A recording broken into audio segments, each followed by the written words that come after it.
انجام اللہ تعالیٰ بہت بھیانک فرماتا ہے، بہت بھیانک انجام ہوتا ہے۔ اب کے ظالم بھی اپنے انجام کے بہت قریب آ چکے ہیں۔ انہوں نے ظلم اتنا کیا ہے، وہ بچوں کی آہیں، وہ عورتوں کی چیخیں کیا بارگاہ رب العزت میں نہ پہنچی ہوں گی؟ رب تبارک و تعالیٰ خود فرماتا ہے سَيَعْلَمُ الَّذِينَ ظَلَمُوا أَيَّ مُنْقَلَبٍ يَنْقَلِبُونَ، ان قریب ظالم یہ دیکھ لیں گے کہ کس پلٹی میں اللہ تعالیٰ انہیں گرانے والا۔ الحمدللہ الحمد للہ الحنان المنان الذي خلق الإنسان وعلمه البيان والصلاة والسلام على رسوله سيد الإنس والجان وعلى آله وأصحابه ذوي الخير والإحسان أما بعد فأعوذ بالله من الشيطان الرجيم بسم الله الرحمن الرحيم وضربت عليهم الذلة والمسكنة وباءوا بغضب من الله ذلك بأنهم كانوا يكفرون بآيات الله ويقتلون النبيين بغير حق ذلك بما عصوا وكانوا يعتدون صدق الله مولانا العظيم۔ بارگاہ رسالت مآب صلی اللہ علیہ وسلم میں درود پاک کا ہدیہ پیش کر لیں۔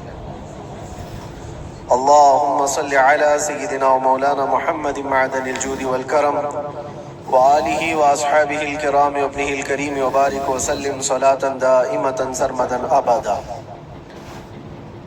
اقبال نے کہا ہے ستیزہ کار رہا ہے ازل سے تا امروز، شرار ابو لہبی سے چراغ مصطفی۔ مطلب یہ ہے کہ شروع کے دنوں سے ہی اس کائنات میں، اس دنیا میں ایک معرکہ چلتا آ رہا ہے۔ معرکہ مطلب جنگ، مقابلہ۔ وہ کس چیز کا ہے؟ اقبال کہتا ہے ستیزہ کار رہا ہے ازل سے تا امروز، شروع سے لے کے آج تک ایک مقابلہ چلتا آ رہا ہے۔ وہ مقابلہ کس کا ہے؟ شرار ابو لہبی سے چراغ مصطفی کا۔ مصطفیٰ کریم صلی اللہ علیہ وسلم کی چراغ کی روشنی کا مقابلہ ابو لہب کی شرارتوں کے ساتھ۔ تو ایک تو یہ استعارہ ہے، اس سے پہلے بھی فرعون و موسیٰ کا، نمرود و ابراہیم کا علیہم السلام، یہ مقابلہ اس روئے ارضی پر چلتا رہا اور حق و باطل کے معرکے ہوتے رہے اور ہوتے بھی رہیں گے۔ فی زمانہ ہم جو حالات دیکھ رہے ہیں پوری دنیا میں آج، جنگوں کے حالات جو پیش کیے جا رہے ہیں، لوگ تو اب یہ خبریں ایسے سن رہے ہیں، کسی کے ہاں بم گرنے کی، میزائل گرنے کی، تو ایسا لگ رہا ہے جیسے بچے پٹاخے پھوڑ رہے ہیں۔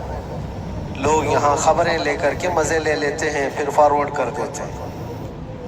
موت اتنی آسان ہو گئی ہے کہ اللہ کے نبی صلی اللہ علیہ وسلم نے 1400 سال پہلے یہ ارشاد فرمایا تھا کہ ایک زمانہ آئے گا کہ حرج بڑھ جائے گا۔ تو صحابہ نے پوچھا تھا یہ حرج کیا ہے؟ تو حضور اکرم صلی اللہ علیہ وسلم نے ارشاد فرمایا تھا کہ قتل بہت زیادہ ہوگا، ایک دوسرے کا قتل اتنا زیادہ ہونے لگے گا کہ لوگ اس کی پرواہ بھی نہیں کرتے۔ آج مجھے آج بتاؤ، دنیا پوری بہت سارے ایشوز پر بیٹھکیں کر رہی ہے، گلوبل وارمنگ پہ، دنیا میں انوائرمنٹ کی چینجنگ پر، موسم کا تاپمان بڑھ رہا ہے، اس پر میٹنگیں ہو رہی ہیں، بڑی بڑی تنظیمیں بیٹھتی ہیں۔ یہ ڈھکوسلا ہے یہ دنیا کا، یہ مغربی دنیا، ویسٹرن کنٹریز کا دکھاوا ہے۔ یہ اینیمل لاورز کو بھی باہر لے کر کے آتے ہیں، ان کو بہت زیادہ کوریج دیا جاتا ہے۔ یہ کتے سے پیار کرنے والا ہے، یہ مرغی سے پیار کرنے والا ہے۔ ظالموں، 40,000 نہیں 50,000 لوگوں کو فلسطین میں تم نے ناحق مار دیا، اس پر کوئی بیٹھک نہیں کرتے۔ موت اتنی آسان ہے انسانوں کی۔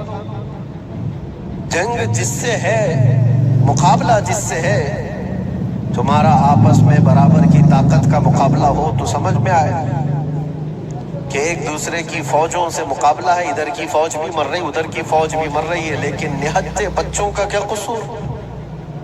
بلکہ وہ گود میں آئے ہوئے ابھی جنہوں نے شعور کی آنکھیں بھی نہیں کھولی، دودھ پیتے بچوں کے جو قتل ہوئے ہیں، تاریخ میں آپ نے پڑھا ہوگا فرعون نے 12,000 بچوں کا قتل کیا تھا، صرف اس گمان سے کہ اس نے خواب دیکھا تھا بنی اسرائیل میں ایک بچہ پیدا ہوگا جو اس کی سلطنت کو ہلاک کر دے گا۔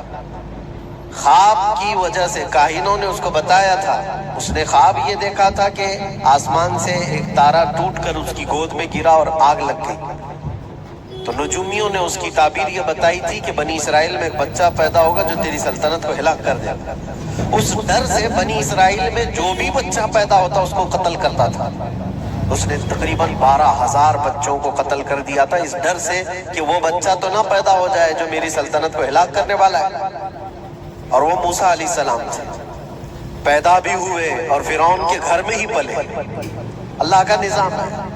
لیکن میں یہاں اس لیے بتا رہا ہوں، فرعون ظلم میں پوری دنیا میں مشہور ہے، وہ عورتوں کو بھی ظالم اس طرح